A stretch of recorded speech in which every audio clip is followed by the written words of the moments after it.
All right, so you're playing a progression, you're having yourself a nice time.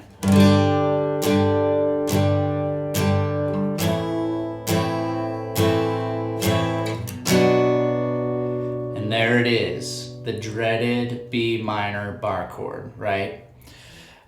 So what I wanted to show you was a few different ways to substitute that B minor bar chord. Or some of these ways might work for other bar chords in other songs as well. So for this example, this progression is G, A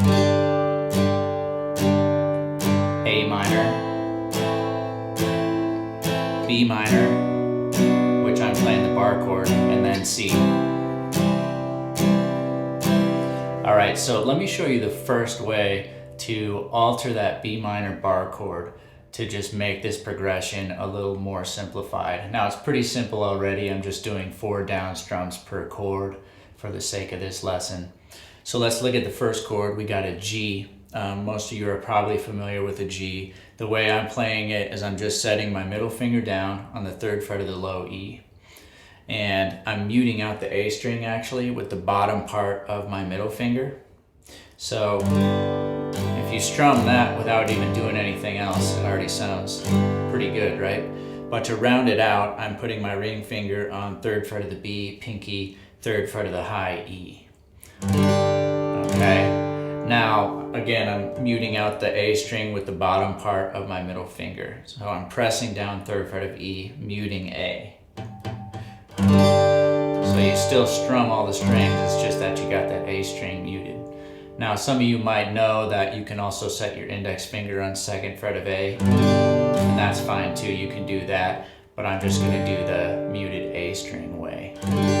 Second chord in this progression is an A minor.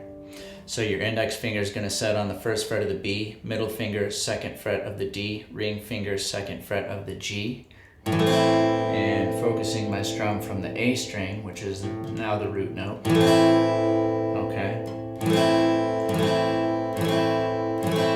All right. Now we're going to go to that B minor bar chord, but we're going to alter it a little bit. So normally to play a B minor, you would bar from the A string through the high E string, right?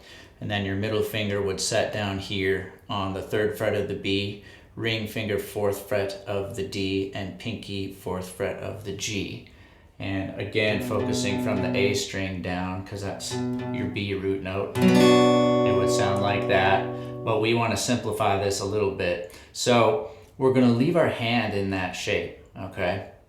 But instead of barring across and pressing really hard with our index finger, we're simply going to use our index finger just to press the 2nd fret of the A string. So your hand's still pretty spread out at this point, okay? But here's what you get.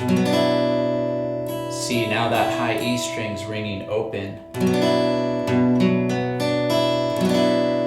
but I don't have to bar across all 5 strings and expend all that energy. So I'm just using that shape, but altering it slightly and letting off on my index finger a little bit so that you can ring out that high E string more. So now the next chord in this progression is a C. So your index finger is going to set down on the 1st fret of the B, middle finger 2nd fret of the D, ring finger 3rd fret of the A. And again, strumming from the A string down.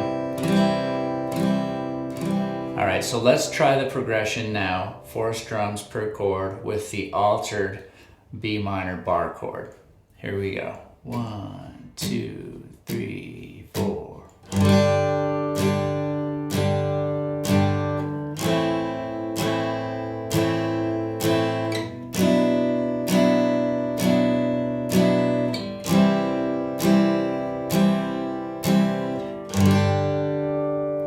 Alright, so that's one way to alter that B minor bar chord so that you can play it a little easier. Alright, let's take a look at the second way. So I'll play it and then I'll show you.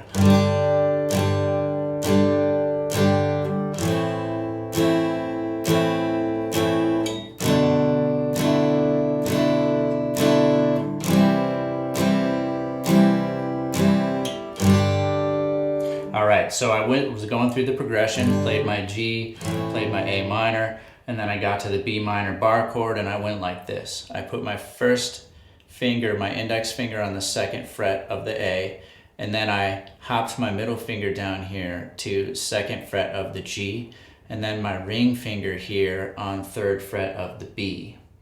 Now, when I play this chord, again, I want to focus my strum from that A string because that's 2nd fret of the A string is a B note and that's my root note. Then the D should be open, and then your middle finger you're holding down on 2nd fret of G, ring finger you're holding down on 3rd fret of B, and then high E should be open as well. So that's just a different voicing. It's a good substitute for a B minor bar chord. And then of course we would go to the C chord after that. So memorize that and let's try the progression again. So we've got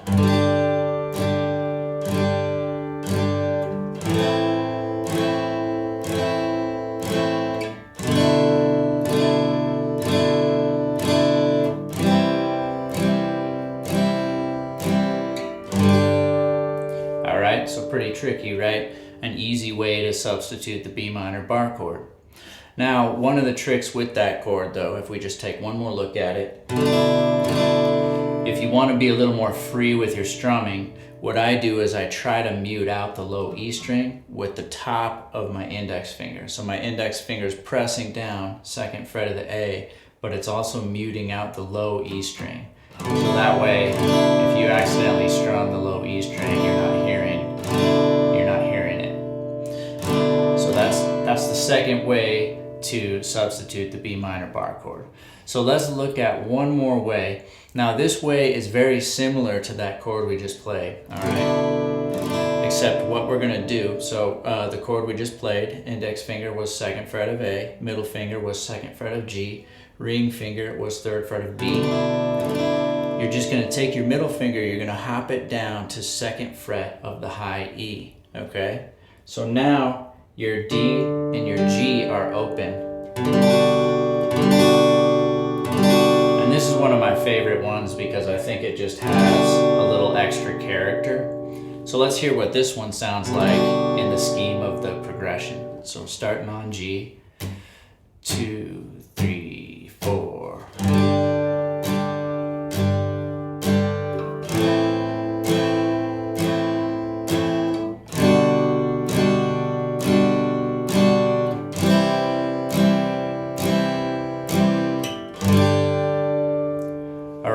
So as you can hear, that's even a slightly different voicing.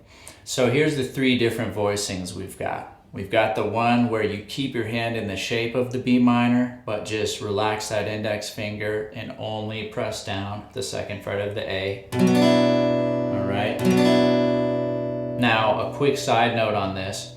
This will actually work in some other situations. Like say you had an A bar chord on the 5th fret. Okay, with that E shape.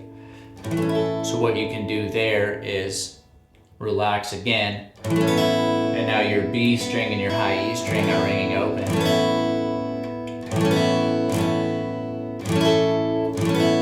Okay, so it'll probably work in some other situations. It might not work all the time, but it come in handy. So we had that relaxed position bar chord. Then we had the second way I showed you, which was still index finger 2nd fret of A, middle finger comes down here to 2nd fret of G, ring finger 3rd fret of B, your D and your high E string are open. That's kind of a cool sounding B minor voicing.